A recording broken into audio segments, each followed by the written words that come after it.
Good evening, everybody. Welcome to the meeting of the Grandville City Council. I'd like to call the meeting to order and ask Matt, actually, to call the roll. Sure, thank you.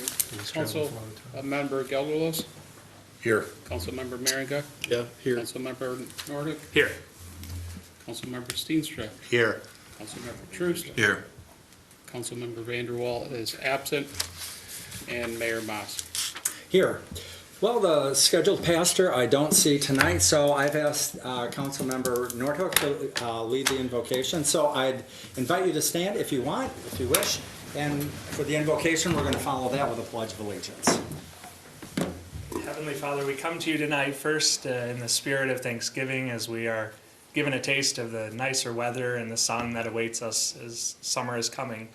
We ask your blessing upon those who are ending the school year and all those who will be entering new forms of seasonal work as the weather changes. We also ask your blessing upon all of those in this city, those who live here, those who work here, those who keep us safe, and those who keep our city running.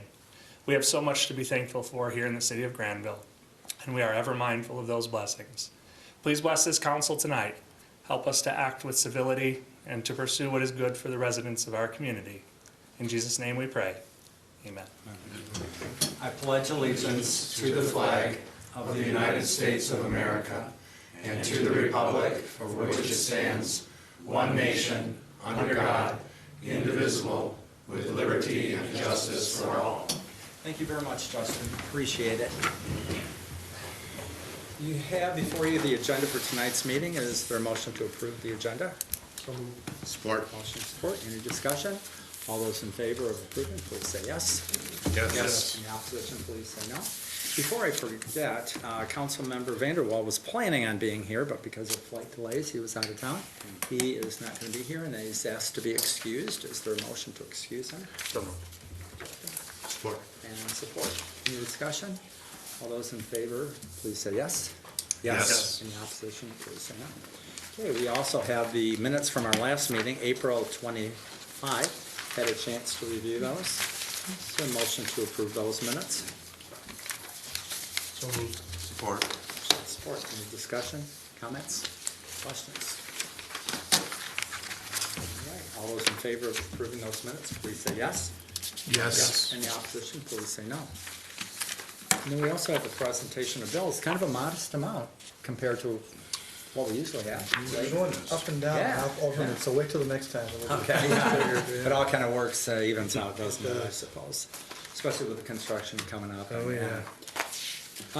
Ken, anything, any of the bills you'd like to highlight before we open it up for questions? Just a couple on the lesser amount this time.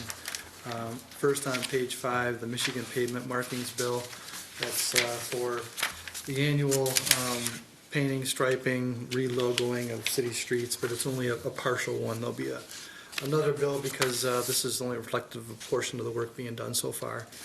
That happens throughout the city. And then on page 7, there was the invoice for Arista Truck Systems. That was related to the purchase of the pickup truck plow that council authorized on March 28.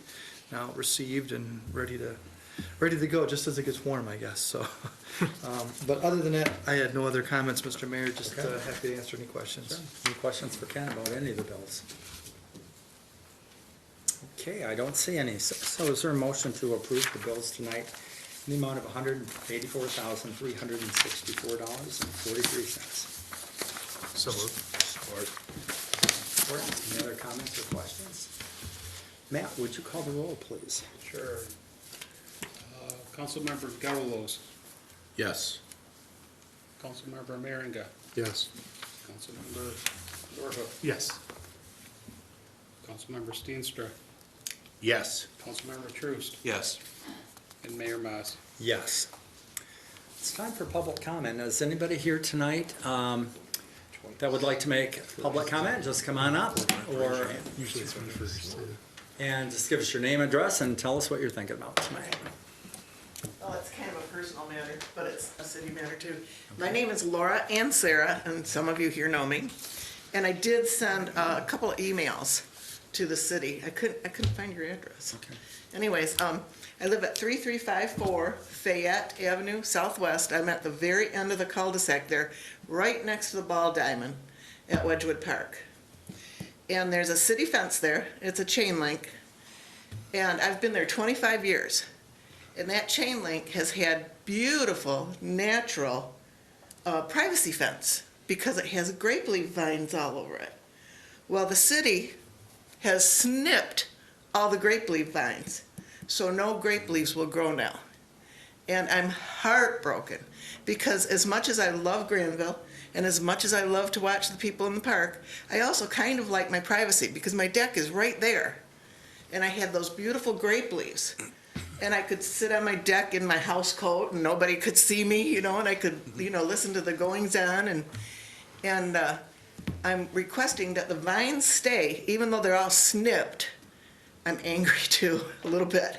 And that they just be left alone and left to come back. They weren't hurting anything. I just don't understand why they would come along and snip those beautiful vines and those beautiful leaves.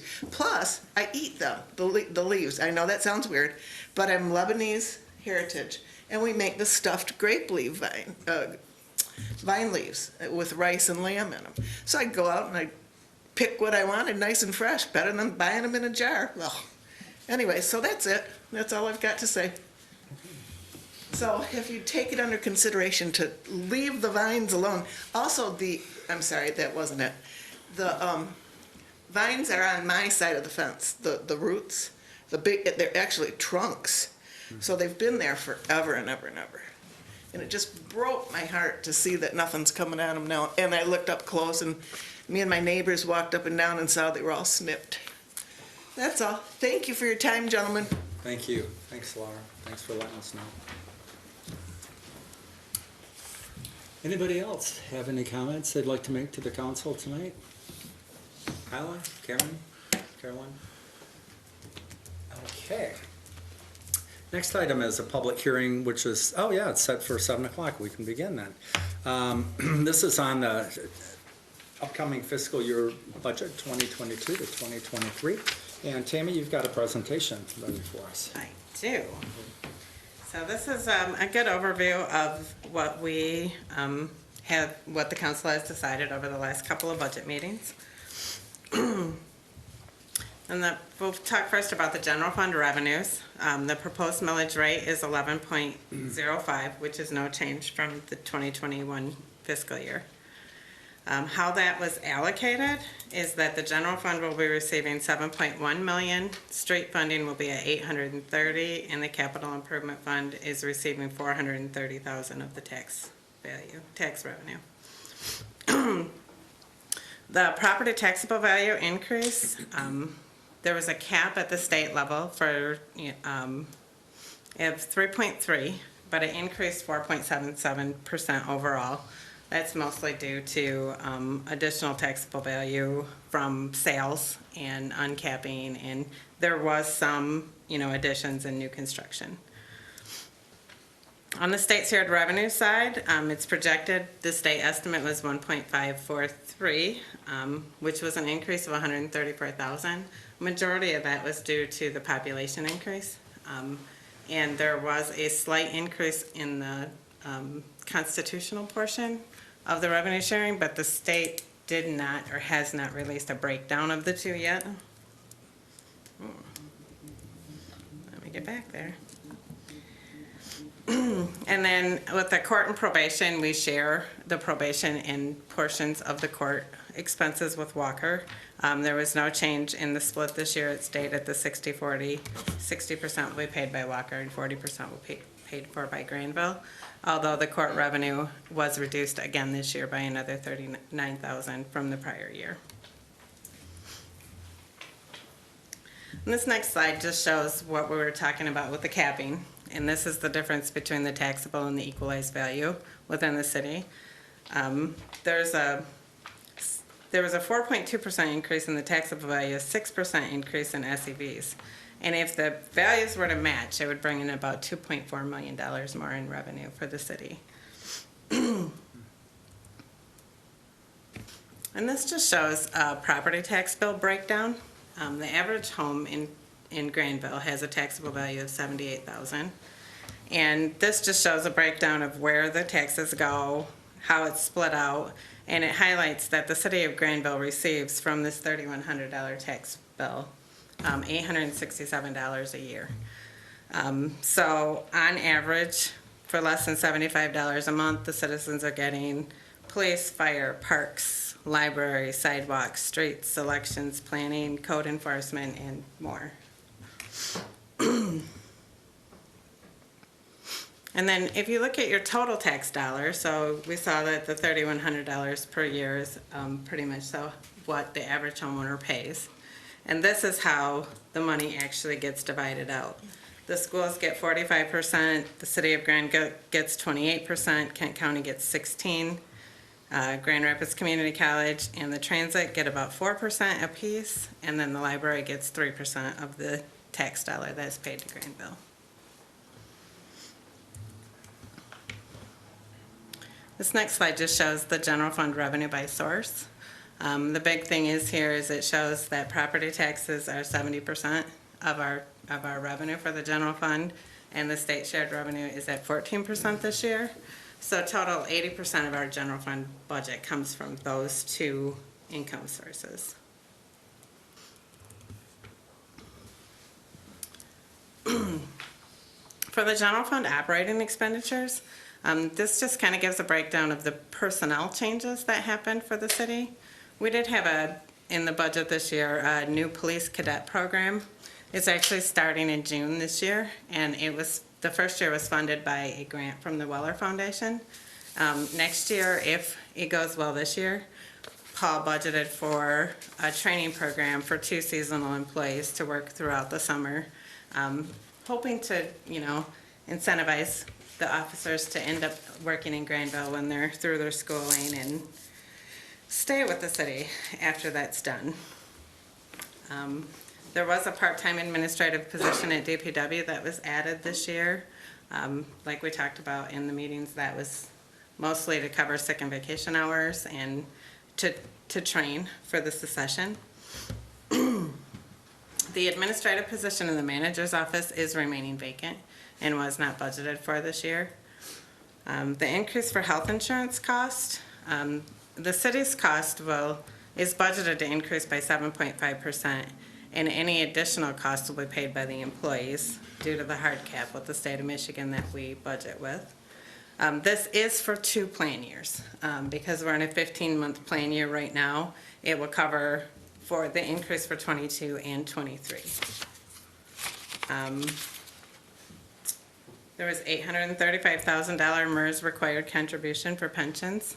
Of that, the normal cost is about $50,000, and the rest is all to go to pay for the unfunded liability. It really didn't increase very much from last year, so our set amortization seems to be working. We did budget for a 2.5% contractual wage increase for the union employees and also for the administrative non-union employees. The other post-employee benefit cost, which is our employees' funding for the retiree health care. The state passed a new law saying that we have to fund for the cost of any new hire after 2018. And our new hires under that program total $61,500 in additional funding for that. We also have a couple of groups that no longer are going to have the retiree health care where they actually stay in our plan. They actually have a retiree health savings plan. And for new hires after 6/30 of 19, which will cover the administrative non-union positions in DPW, the cost was $14,400. For the general fund operating expenditures, I really just highlighted the differences, the main differences from the 2021-22 fiscal year to the current 2022-23 fiscal year. In our elections department, due to additional precinct workers, the cost of postage increased, especially because we have so many more mail-in ballots, and maintenance agreements. There was a $20,000 increase in contractual services. In the general administration, we budgeted to upgrade a Microsoft upgrade a server with Microsoft 2022 server license, and upgrade network switches totaling about $58,500. In the police department, the contractual service increase was for the body and in-car cameras that was purchased. It's an ongoing payment that will cover the life of the cameras that we purchased last year. In planning and zoning, we did budget $15,000, not for any one particular item, but for, the transition period for the city manager in case we need to have somebody step in and help out with the planning part of it. In highway, streets, and bridges, for salt purchases and street lighting cost. Street lighting cost was based on historical data, and the salt purchases were due to inflationary, what we think is going to happen to the salt cost this winter. And that was an additional cost of $43,000. And we also budgeted transfers to storm sewer, retiree health care, 4th of July, and debt service. And that this shows the amounts that we were transferring. Those aren't new, but the dollar amounts change every year. And that retiree health care should only say $60,000, not $605,000. And then for all departments, there was a computer maintenance budgeted increase due to the collaboration with the City of Walker IT department that we discussed at the last budget meeting. For the general fund capital expenditures, in the general administration, the city complex has snow melt on their sidewalks, and that needs to be repaired for a cost of $10,000. The council room chairs and tables, we budgeted for $13,200, and the chairs in our conference room down the hall, which used to be the chairs that were up here for the council, we budgeted to replace those. In the election, Mercy requested $8,000 for precinct equipment. Police department, which is all paid right now with drug forfeiture reserve funds. There's a server upgrade, tasers and firearms, and a security upgrade in their building. For the fire department, we have turnout gear and SCBA replacements for a total of $238,000. And for parking lot repaving, we have budgeted to repave the Wilson Avenue East lot and the 30th Street parking lot with just a crack seal.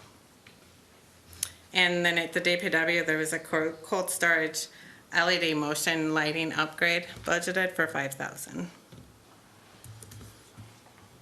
This next item will come up again later in the meeting, but we do have a fire truck purchase that just happened, and the total of that fire truck was $678,987.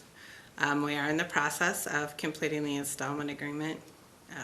installment purchase agreement for financing, and we do have every intention of purchasing a new aerial truck for $1.3 million later after we find out about the grant funding. Hopefully that's how we purchase it, but we will be discussing that later. But it's on the radar. And then, so this is the ending fund balance for the year. It is approximately $112,000 over our 15% mark. So we have an estimated ending fund balance of a little over $2 million. When we went into this, we were just slightly under, but we have gotten some fairly decent news from the state. We did get reimbursement for the population portion of the state shared revenue. That came in about $80,000, and the estimated state shared revenue was about $200,000 higher than what we had budgeted. So when you add that back into the budget, we're ending with a 15.9% ending fund balance, which is approximately $112,000 over. We did have one item that came up this morning that I didn't want to ignore. It didn't get on the PowerPoint presentation, but because we're waiting for a quote, but there is a large format printer down at DPW that our assessing department wants to use to scan in all of the building plans and attach in his assessing software. That printer is no longer functioning properly, and it was a purchase from 2014, and you can't really get parts for it anymore. So we're gonna get a quote for that this week, and it will be in the final numbers when I come back on the 23rd and have you guys approve the budget. So that will be, figured it'll be about $12,000 to $15,000 for that purchase, so we'll still be about $100,000 with additional funding, so. So then that moves us, that's the general fund, and then this would move us to the capital improvement fund. We did allocate $430,000 for tax allocation, which includes, the budget includes capital projects for the fire department roof replacement, a lost and stolen property storage building at DPW, an open wall building for the old Quonset hut area. City Hall needs a new cooling system, and the police and court building needs to have HVAC upgrades. So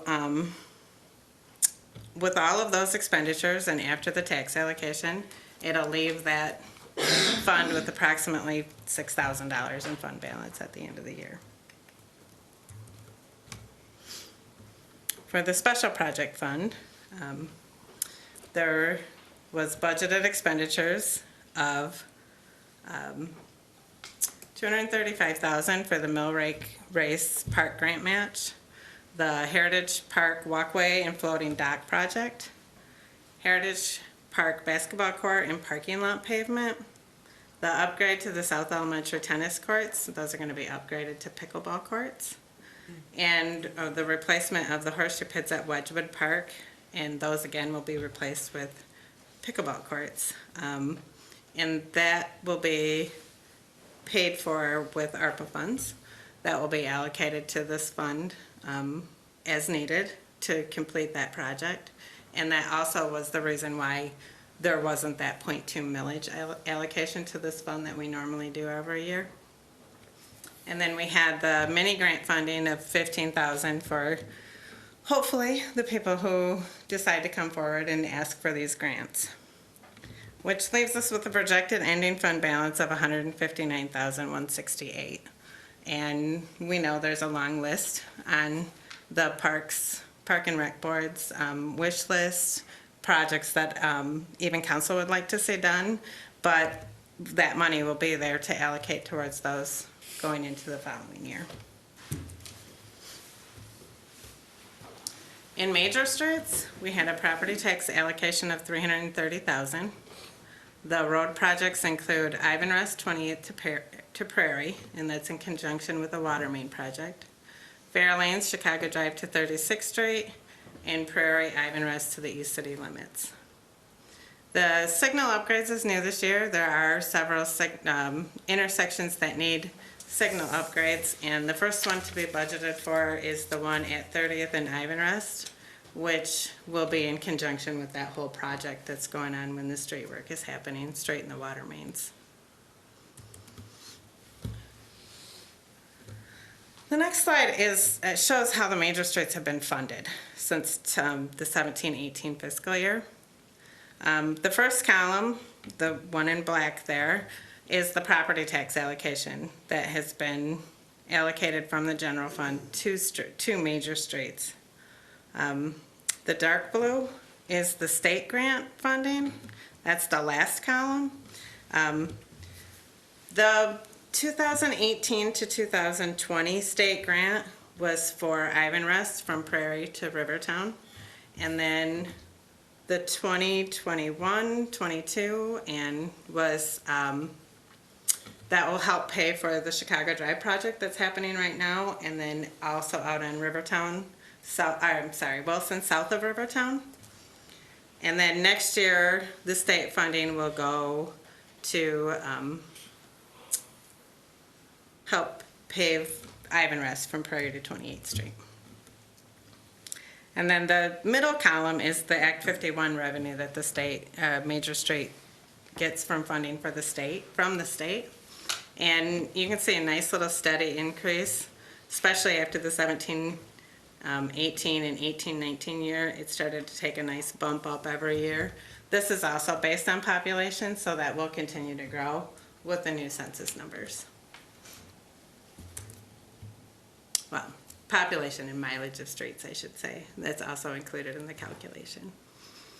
In the local streets, the property tax allocation was $550,000, and the capital projects include Ottawa, Vermont, Edgewood, Earl, Elwood, Single, 42nd, Pineway, Carlton, and 29th Street. The 29th Street paving will be in conjunction with the water main project. And this slide shows the tax allocation. The local streets don't get state grant funding, but this shows the property taxes versus the amount of state Act 51 money. And for a long time, the city was putting in a lot more than the state was towards our local funding of streets. It finally matched up and actually was a little bit over from 21-22, and it's pretty similar in 22-23. Then that brings us to the clean water plant. The clean water plant and for water, we do an annual retail rate study, and you plug in the expenses that are budgeted and the amount of meters and the water that's averaged used, and you come up with a ready to serve and a commodity charge. So we're asking for the commodity charge to increase from $3 per 1,000 gallons to $3.02 per 1,000 gallons. The ready to serve charges being increased from $14.92 quarterly for a 5/8 inch meter to $15.96 quarterly, which will be an additional cost of $1.34 per quarter for an average bill with 15,000 gallons of usage. The clean water plant is finishing up their solids handling construction project right now, and do plan to do a major overhaul of the aeration system, which includes blowers at $2.6 million, tank valves for $400,000, and engineering costs of $560,000. And then there were other smaller capital purchases that totaled $304,500, and that is outlined in the budget book under the capital plan. For the water fund, we are asking to increase the commodity and ready-to-serve charges in the water fund as well. The commodity charge from $2.98 per 1,000 gallons to $3.04 per 1,000 gallons. The ready-to-serve from $20.14 quarterly to $22.35 quarterly, which will be an additional cost of $3.11 per quarter for the average bill.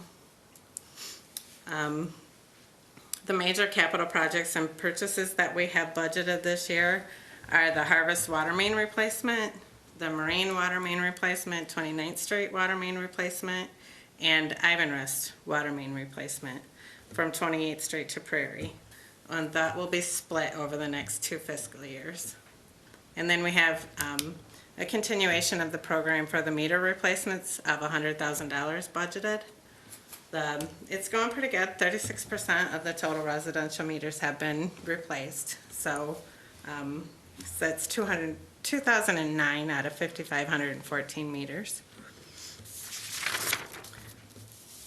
And this just shows the comparable water rates with communities around us.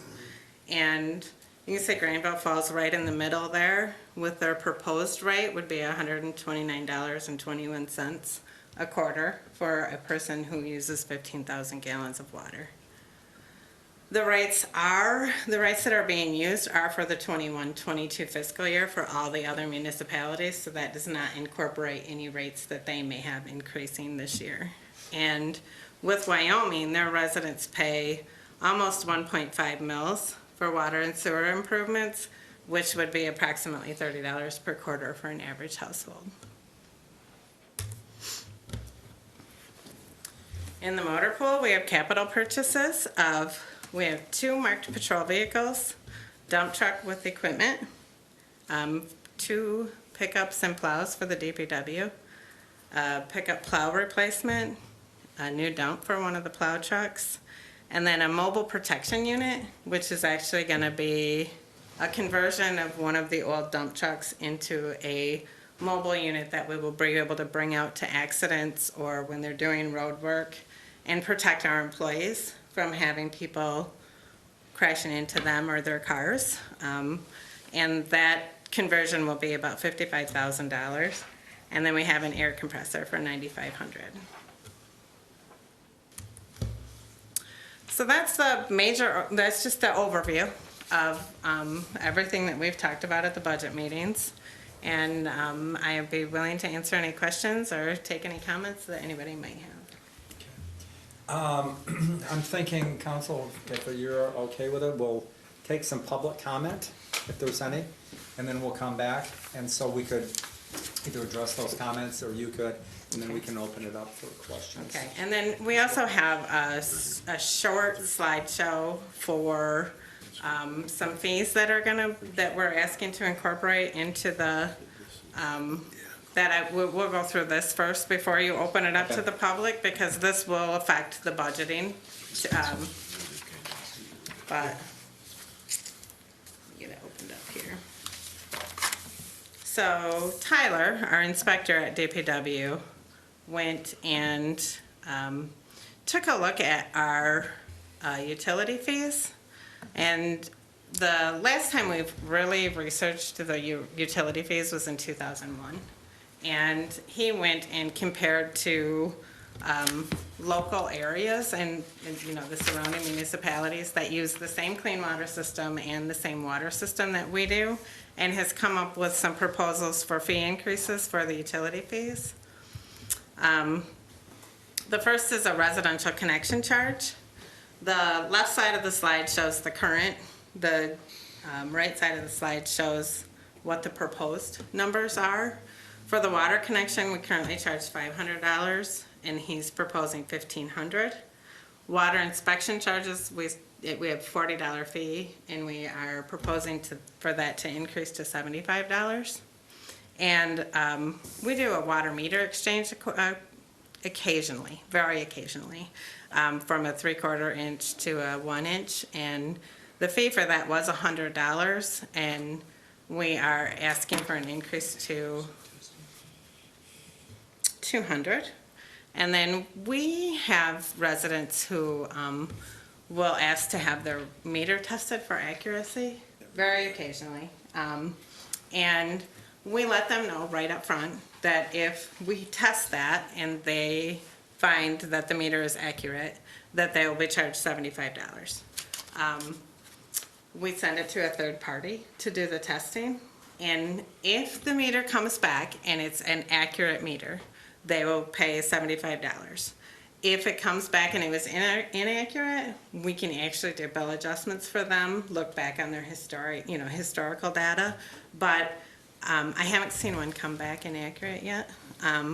But the fee itself is $75 that the third-party administrator, third-party vendor charges. So we're asking that fee to go up to $100, just to cover the cost of our guys going out and getting the meter and replacing it, that kind of thing. And then this slide that Tyler put together was just a summary of what the charges are from the nearby communities. And as you can see, if Grandville's rate went into $1,500, we'd still be at the low end of the scale. They range anywhere from $5,200 to $1,300. And then for the residential sanitary connections, we're looking at increasing a single-family sanitary connection from $1,700 to $2,000. And again, the sewer inspection from $40 to $75. And that $75 really covers the cost of the employee going out, doing the inspection, driving a city vehicle there, and the time it takes to do the inspection. And again, here's a summary of what local communities charge or nearby communities charge. And that $2,000 mark would put us towards the bottom of the scale again, because those fees range anywhere from $5,000 to $1,600. Then for storm sewer rates,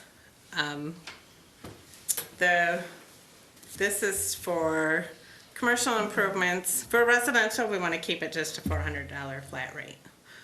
For commercial improvements, they're requesting to go with this schedule based on the amount of square feet that they'll be pouring the cement over and making it impervious. And then any improvements, which are over 100,000 square feet, they'll pay a fee based on a 2,000 per acre of improvement area that'll be impervious to water. And for the right-of-way permits, right now we charge $25 for a right-of-way permit, and we're proposing to increase that to $50. Same with the concrete asphalt right-of-way, we charge $50. We're requesting that goes up to $100. Street openings for $100 per opening up to $200 per opening, and for a project permit going from $50 to $100. And then if you have any questions, Charlie's sitting right over there, and he would definitely be more than willing to answer any of those questions for you, I'm sure. Just one thing to follow up on that, all of the proposed fee changes are not in any way related to the normal residential use of water and sewer. This is new connections, and we're not gonna have a lot of those because we're fully developed, but we're just so far behind that we're not even covering the cost, so we're making those adjustments. The changes in rates that do affect water and sewer customers were the first ones up there, I think, was it? $5 and Yeah, something per $4 quarter. to $5 per quarter, so $1.25 a month is kind of the impact there. Right. So, just wanna make a distinction between these fees and the commodity charges that go for water and sewer. Ken, I've got a question. Are these gonna come back as a separate resolution, or is this just all part of the Yeah. budget? Okay. That, when we come back in a couple of weeks, there'll be an action for council to approve the budget. There'll be a resolution to amend fees. There'll be a truth and taxation resolution. I think that's it. Is that it? Okay. I was And thinking- there'll be two different resolutions for the fee schedule. Three. One for water, one for sewer, and then one for these proposed rates. And then there'll be a budget resolution and the truth and taxation. And I'm sorry, Charlie, I didn't give you a chance to answer if you had any other comments on the. No, I mean, understand. I think Tyler did a good job on it, and he explained it very well.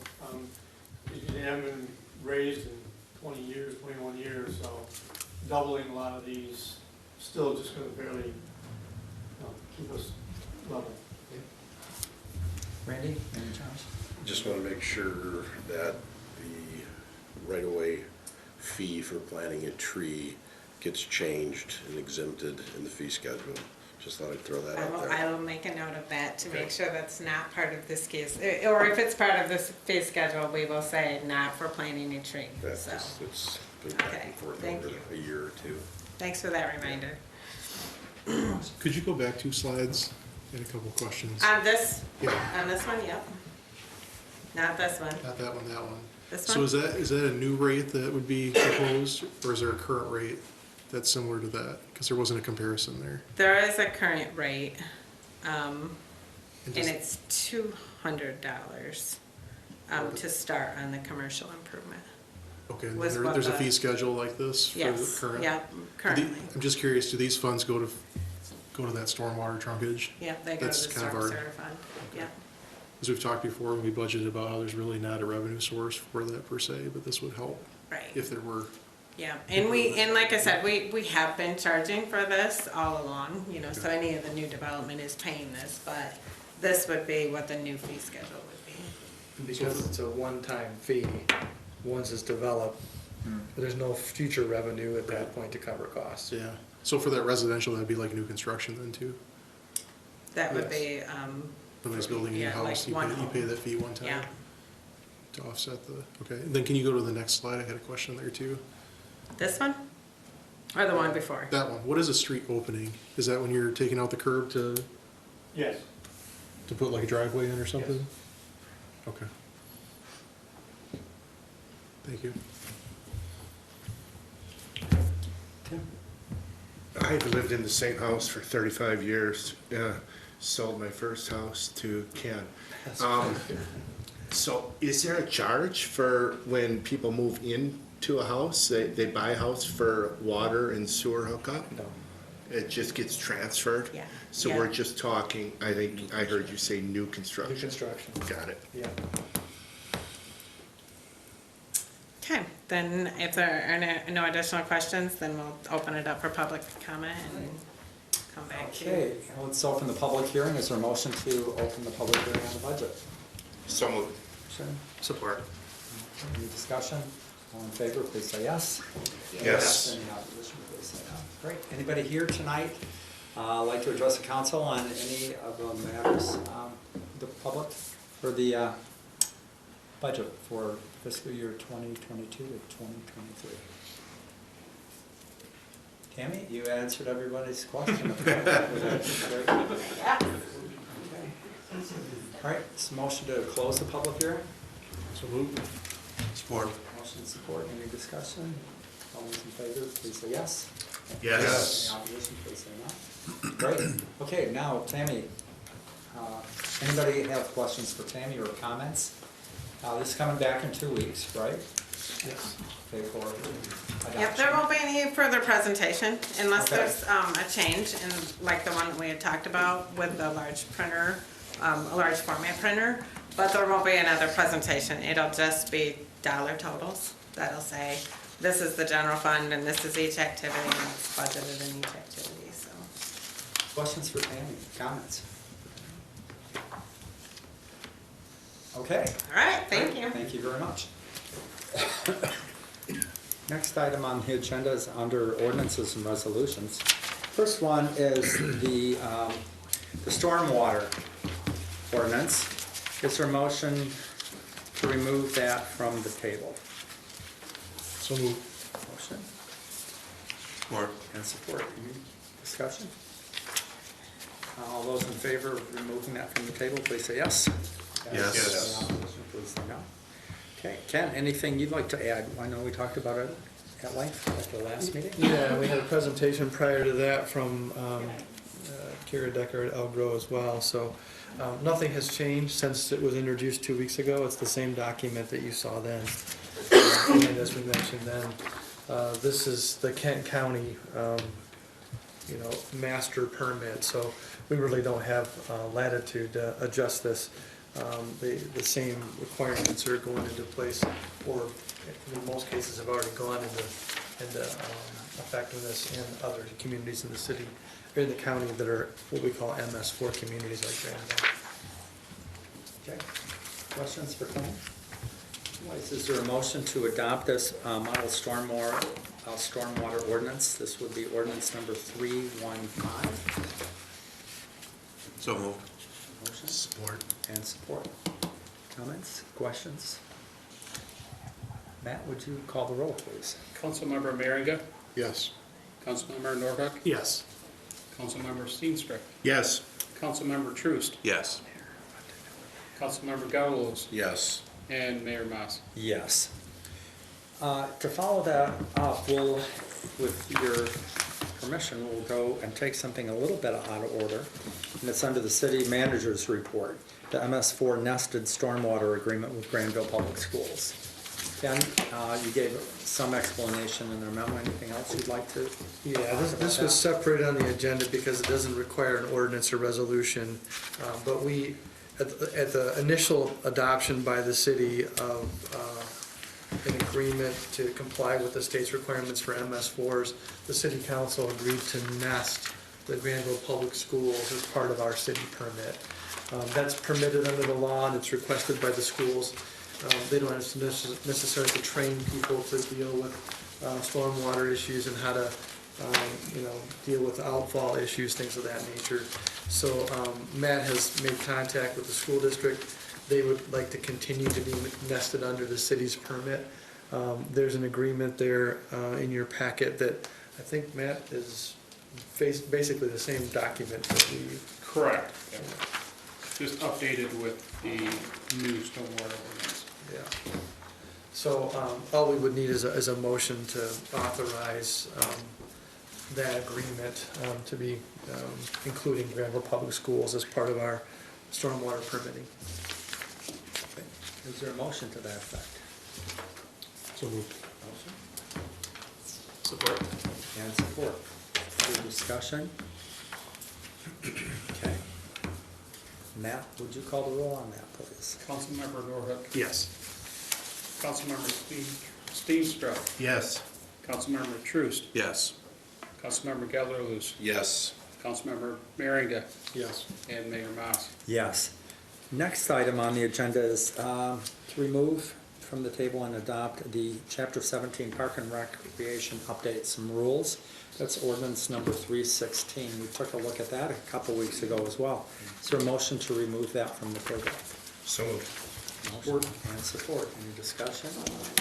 All those in favor of removing that from the table, please say yes. Yes. Any opposition, please say no. Okay. Matt, anything you'd like to, or Ken, either one of you like to highlight on that? Yeah, this one's mine. Okay. You do have a marked copy of the ordinance in your packet. It is changed to some extent, in minor ways from what you saw 2 weeks ago. So, by virtue of that being marked, you can see where the changes have been made.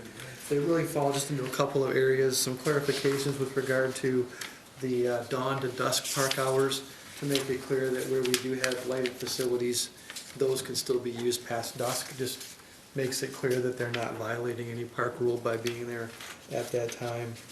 We made a number of changes to take the gender specificity out of it. There's a lot of references to he, his, with regard to city managers, so we just took the opportunity to update that to gender neutral language. Randy, was there something else I was thinking? We specifically incorporated and ratified and confirmed the field policy, the field reservation policy that was adopted by the council in 2019, so that's added. And we did check that, Councilman Merringa asked about that, we're consistent as far as that goes. Yeah, there are a few other internal inconsistencies, we just made sure we tried to pick those up between some of the old rules that are still in the resolutions that you'll address later in the agenda.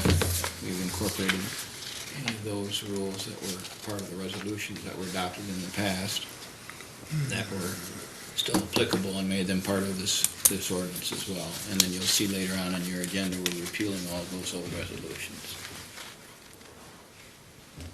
So with that, it's ready for council consideration. Okay. This would be ordinance number 316. Is there a motion to adopt ordinance number 316? So moved. Support. And support.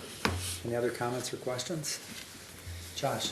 So just a comment, thank you for going back and looking to make sure that it was consistent with our previous action on rentals.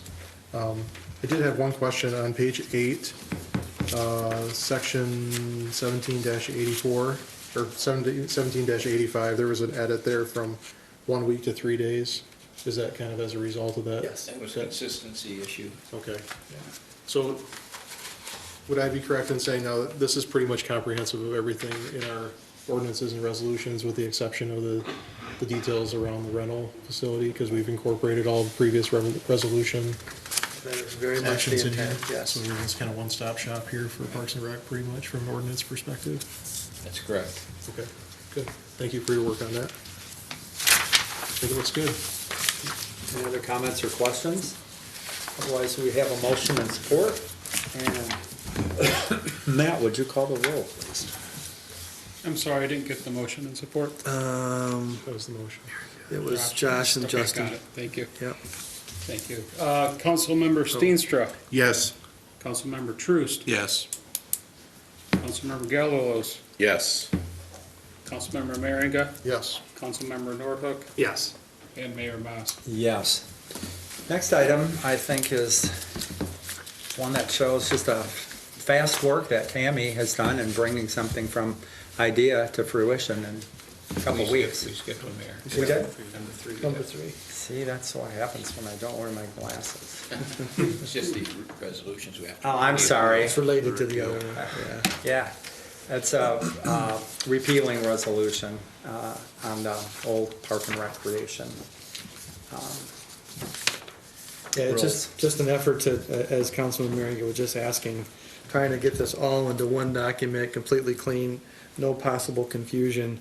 And we had noted that there were 4 resolutions that were still hanging out there You can tell by the numbers that they're old. 1974 started. 1974 was the 620 and 621, and they were still separately part of the code. So now that you've adopted the new ordinance, it's appropriate to adopt this resolution, which will repeal and dispense with these 4 resolutions that are all related to park rules. What would this resolution number be?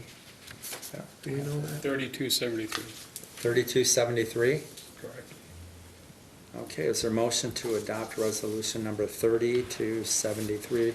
So, Motion Support. and support. Any other discussion?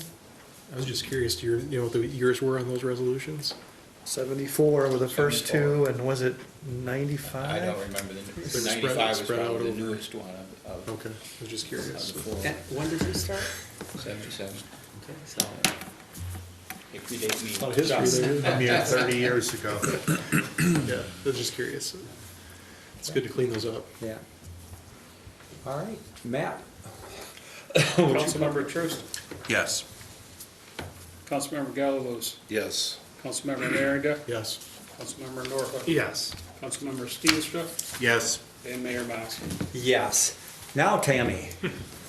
Fire pumper truck purchase installment payment agreement. Well, this was actually very much a team effort. Mike put a ton of work into this as well, getting his truck figured out and the purchasing program, and it came to us just in time to avoid a 7% increase. So what happened is that, at the last meeting, there was a purchase of a new fire pump that was approved, not to exceed 700,000. The purchase has been made, and the total ended up being 678,987. There was a photo attached, so you could see what it looked like.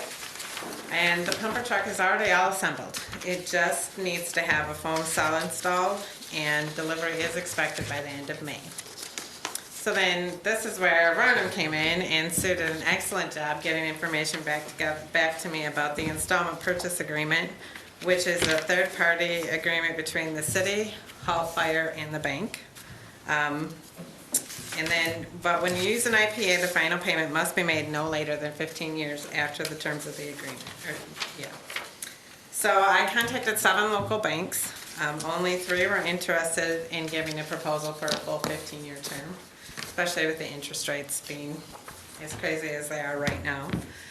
We did receive 3 back. The proposals we received ranged from 4.62% to 2.94%. And Horizon Bank, which is our primary bank here with the city, was the one that came back with a rate of 2.94%. The repayment plan on the loan is slated to begin on May 23rd of 2023. And that can change depending on when the date of the delivery happens, because we won't start the loan until the delivery actually occurs. So that's still a question mark that's up in the air, but as soon as we get the delivery is when the payment will be expected. I do expect that our first half, semi-annual payment will fall in next fiscal year. But the purchase of the retired fire truck or the sale of the retired fire truck should more than cover the first installment. And the principal repayment will be $23,413,000 or for $23,413 semi-annually. And then as the principal goes down, the interest payments will adjust accordingly, but the principal amount stays the same the entire 15-year term. So I recommend that you approve the resolution to finance the purchase of the pumper truck for an IPA between the city, Hall Fire, and Horizon Bank. Quick question, I see there's a 5-year period when you can't prepay, not that that's gonna be an issue, but Right. is that just because of the work in setting it up and the bank? Yeah, it's pretty common with a bank. Yeah. Most bonds are 10 years, so the bank did at least 5 years. Probably in 5 years, depending on how the interest rates go, they wouldn't mind if we paid it off a little sooner with that interest rate. But for right now, the first 5 years, it cannot be a prepayment, can't be made. Any other questions for Tammy on this? This would be, I'm sorry, Josh. So I think this is, we're getting it quite quickly. Is there any additional cost when we get it? I mean, I'm assuming they have to put the city of Grandville on it. Is there any additional equipment that needs to be added to it, or is it pretty much ready to go when we get it? There's some loose equipment that'll need to be purchased, but I've got existing money in the budget. This is the amount being financed, and there might be $20,000 worth at the most of different things that need to be added to make it ours, but How long till it would be operational? Not on the road? maybe July. Okay, so a little bit of time there to get the equipment transferred Yeah, over. you had to go back, well, they had to order the part that it needed to have installed, so once that part arrives, and heavens knows the way the supply chain is right now, it has to go back on the assembly line briefly to get that installed. Then there's an inspection that takes place in Wisconsin, and then they drive it to Michigan, and it ultimately gets lettered by our local vendor, which is part of the purchase price, and then some training has to occur, and then it would go in service. So, Okay, that was my other question, is there operators training that we need to? yeah, that was included in the purchase Okay. price. I can't remember if it's 2 or 3 training sessions covering the pump and the chassis. Okay, great, thank you. We'll be in the parade on 4th of July. We don't know, we'd like to have it there, but it depends on how far along we are. All right, be close. Any other comments or questions? So we had a motion and support on that, I believe. Motion. Okay. Sure. Support. Support. Any other questions, comments? If not, Matt, would you call the roll, please? Councilmember Galloway. Yes. Councilmember Merringa. Yes. Councilmember Dorhook. Yes. Councilmember Steenstra. Yes. Councilmember Truce. Yes. And Mayor Mas. Yes. Next item is the consent agenda, and there's a library purchase, and I see we have a purchase for the library facility. See, we've got some friends from the library here as well. So, so approval of the consent agenda would be in the best interest of the city because there are purchases on there. We have the police and treasurer's April report, the tree board report from April, the environmental sustainability minutes from April 12, and the library minutes from April 28. And then we have a few of the miscellaneous purchase orders. One is the community building patio replacement, which needs to be done, of course. Also Wedgewood Trail paving, and I believe there's some information about that. And also library outdoor furniture. Josh, anything that you'd like to say about that? Yeah, and there's not a whole lot to say, and if you've been in theater in the last couple of years, you know that the couple of tables and chairs that we've got out there have served us well over the last, I'm not even sure how many years. They were there and not new when I started almost 15 years ago, so take that for what you will. So I think we're down about half of the chairs that we had at that point just because of breaking, and they're just kind of there in life. So I had budgeted for this year and just ready to get to it. Some tables to match the ones that went across the way as part of the DDA project. So these should be more or less the same, although I think I went with different seat configurations on them just to bring the price down. I'm still surprised that you've been here 15 years, because I think I sat in on Yeah, your 14 and a half. on your Well, interview. I was the team librarian 14 and a half years ago Yeah. or whatever. So manager 6, 7 years, something like that. I don't know. Something in that range. Yeah. Different hairline. Yeah. More black. Less gray at that point. But, yeah. So, any questions at all? Or?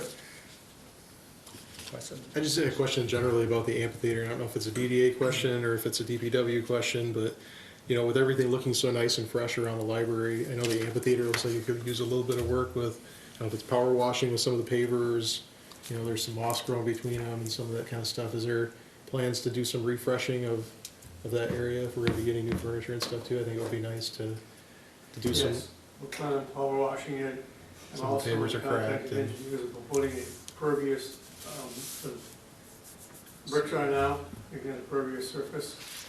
And we'll just run through it. Okay. Yeah, I think some of the pavers could probably be re-leveled a little bit and that sort of If thing. you look too. at the way there's 4 storm drains in it, they're all sunk down like this, so it's not really good handicap accessible in there, so we're looking at it. Okay, great, Well, thank you. what we're looking at there is, now that we're at the end of the library construction, we think we have a little bit of money left over in the bonding, and so that can only be spent on that library purpose. And the amphitheater is really the only thing that sticks out to us as being is having a need.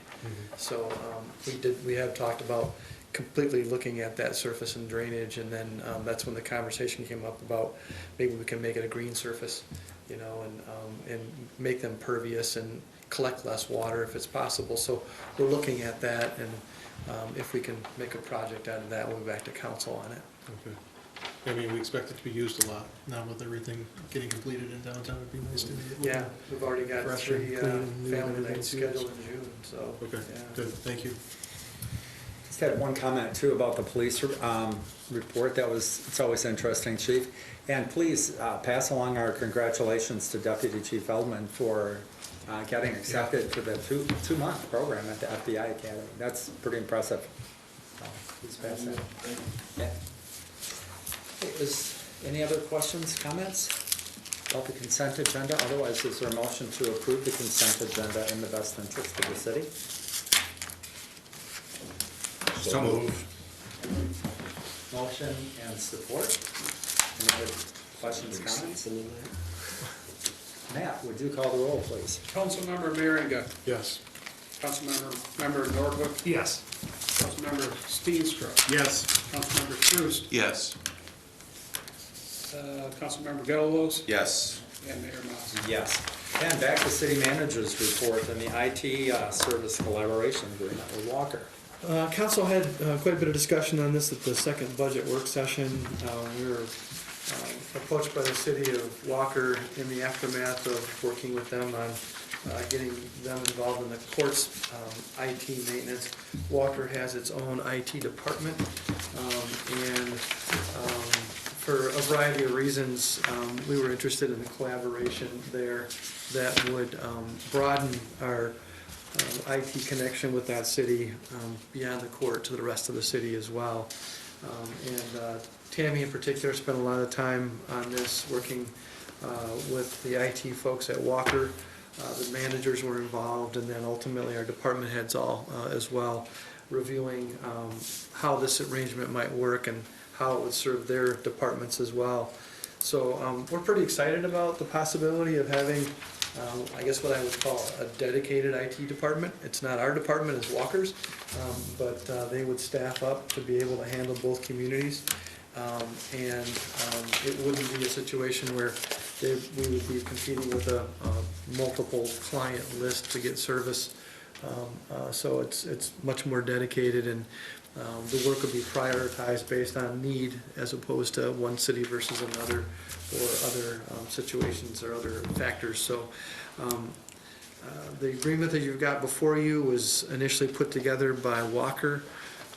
We reviewed internally and made several adjustments to it, probably primarily with regard to how service would be handled, especially after hours. And we now have a comfort level that the agreement here is satisfactory to the city. It is based on the number of users and computers on the system, and you can see that those amounts are listed there on a per month basis. They total currently $12,149, and that is also subject to a 3% escalation annually. The agreement would start once both parties have approved the agreement and set a start date. Grandville, we're proposing to take action tonight. Walker's got it on their agenda for 2 weeks from tonight, and if it goes through on that schedule, it's probably likely to have a July 1 kind of formal start to it, but there also would be a transition period from our current provider to the situation. Walker needs time to staff up, and there's some history that needs to be, backup systems and history that needs to be dealt with, and a familiarity by the staff. So, as well as a project or two that are still out there that are in progress and not likely to be completed by July 1. So, probably more towards the end of the summer to make a full transition. But we think it's a good move going forward for the city, and if it turns out it doesn't work for one party or the other, it is a situation where it's unilaterally possible to terminate the agreement with notice. So we're ready to recommend council consider this, and at that amount and that escalation. I don't think there's more. No? Okay. Looks like a win for both of us.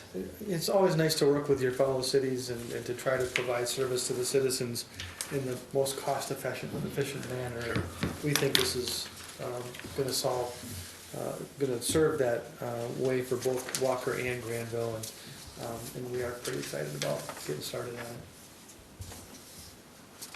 Other questions for Ken? Comments?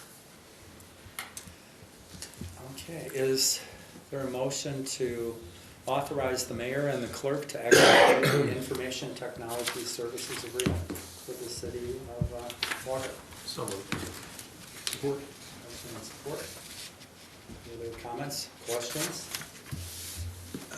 Matt, would you call the roll, please? Councilmember Norhuck, Yes. Councilmember Steenstra, Yes. Councilmember Truist, Yes.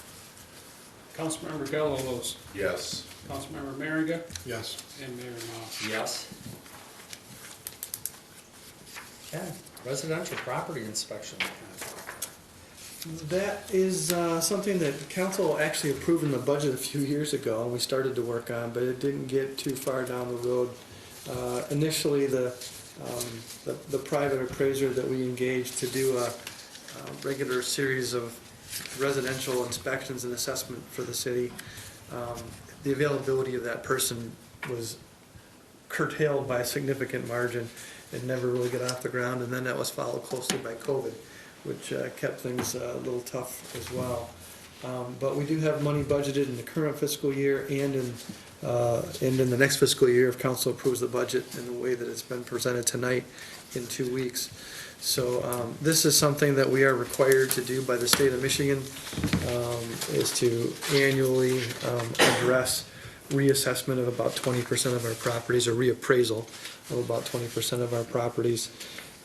It's important for us to stay current on improvements that are out there if they were not permitted, and to have a role that's accurately reflective of the value of the community. The interesting thing about the volunteer that we have to do this work now is you're familiar with him as our former city assessor. Jim Ewell used to do multiple communities. I think he had 3 at the time that he left Grandville and kind of retired from full-time assessing. Kept some of that work, but now it's dwindled down to I think he was in tonight, but I think most of his time spent still on the ball field as an umpire. But he was interested in talking to Charlie about the possibility of doing this. It would be kind of self-directed on his time as it's available, and then the data is dumped then back into our system. Charlie and Jim have a good working relationship and a nice transition. Jim's been helpful initially when Charlie took over as assessor, and they've stayed in contact. So the agreement is on a per parcel basis at a rate of $10 per parcel. It's been, by this agreement, it would allow up to 1,300 residential property inspections to be made for a potential total cost of $13,000 if all 1,300 are in fact completed. And this would be for work starting yet this fiscal year and continuing through the entire next fiscal year. So I told Charlie that he didn't need to be here tonight on this one because we'd already approved this at least once before. So I'm hopeful that council's willing to support it once again. Questions for Ken? Josh? This sounds like a win-win. Jim did a great job for us when he was the assessor for many years, so it's great to have him back and helping us out with this. But question, are we going to be providing some kind of notice to people with door hangers or something like that? Because I know I've just noticed over the last couple of years there have been some comments and concerns on like social media and stuff like that about people going around taking pictures of properties and things like that. I think it would be nice if we were able to give some notice to people that, you know, the assessor would be in their area and somebody would be taking pictures, and unless he's going to be a city marked vehicle or something like that. But We always do that. It doesn't always land, you know, but we try to put it out in newsletters and other information that will be out there, so. It'd just be nice to give people notice in their neighborhood if somebody's gonna be going taking pictures. Yeah, so we will attempt to do that.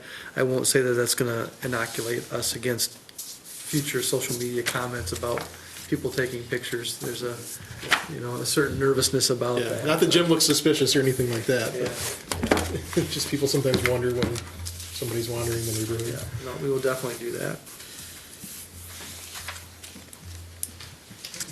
Any other comments or questions?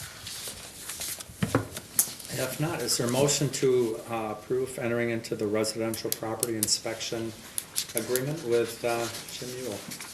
So moved. Support. Motion and support. Any other questions? Not. Matt, would you call the roll, please? Councilmember Steenstra. Yes. Councilmember Truist. Yes. Councilmember Gellerlos. Yes. Councilmember Merringa. Yes. Councilmember Nordhook. Yes. And Mayor Mas. Yes. Ken, anything else?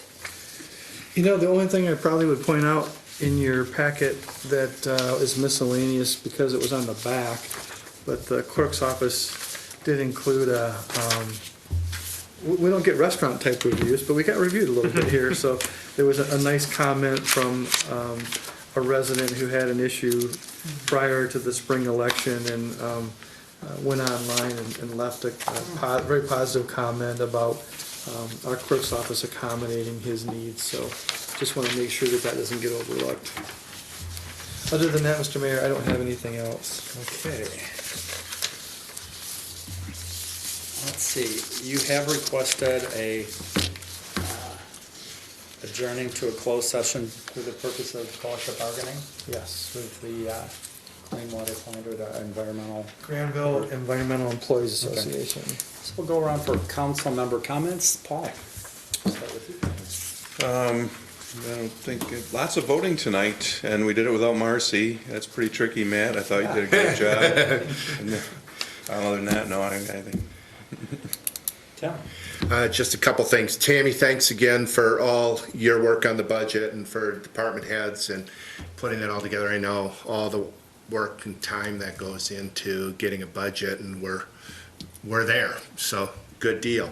Can you say anything about that utility billing assistant? Was it something that didn't work out? She went back to a similar line of work of what she did before.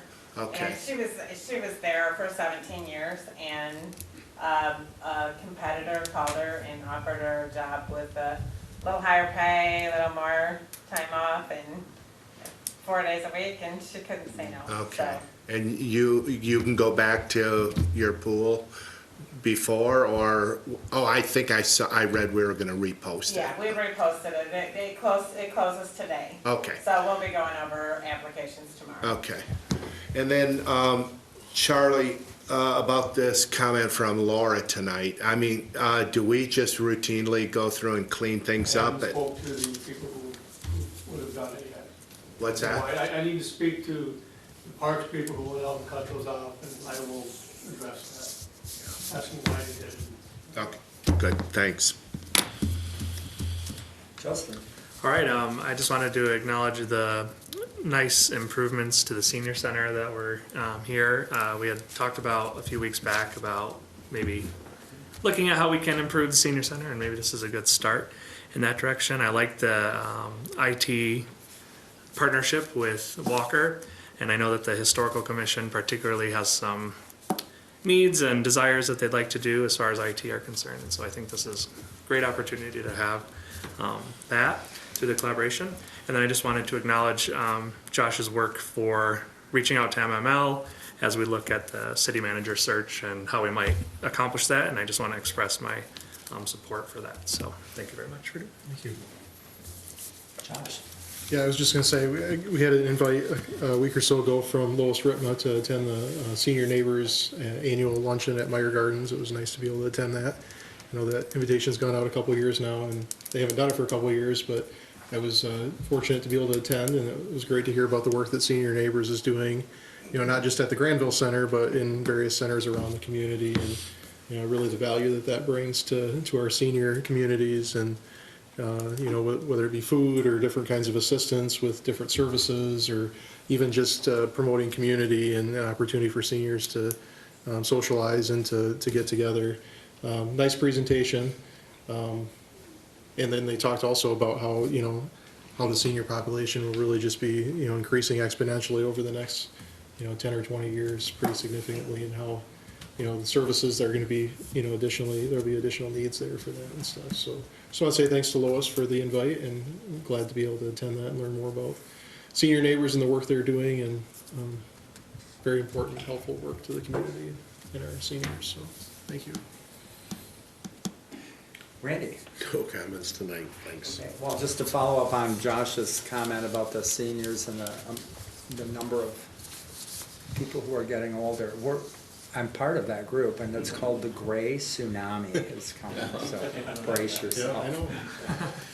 Also, over the last few weeks, I've had the pleasure of interacting again, finally, with second graders who come in for a little bit into City Hall. They go to the fire department, they go to the police department, they go to Heritage Park, and it's always fun. It's this week is going to be the last, tomorrow, and I think Friday are the last group. So I know we get a little rowdy sometime in here, so I hope we haven't kept you from your work, but it is a lot of fun, lots of fun.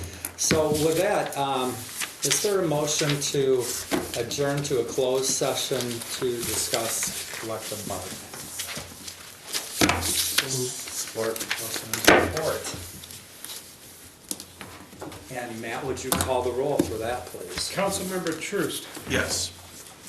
Councilmember Gellerlos, Yes. Councilmember Merringa, Yes. Councilmember Nordhook, Yes. Councilmember Steenstra, Yes. and Mayor Mouse. Yes. Okay, well, we'll stay here. We'll regroup in about 5 minutes or so. Thank you to all the guests who came.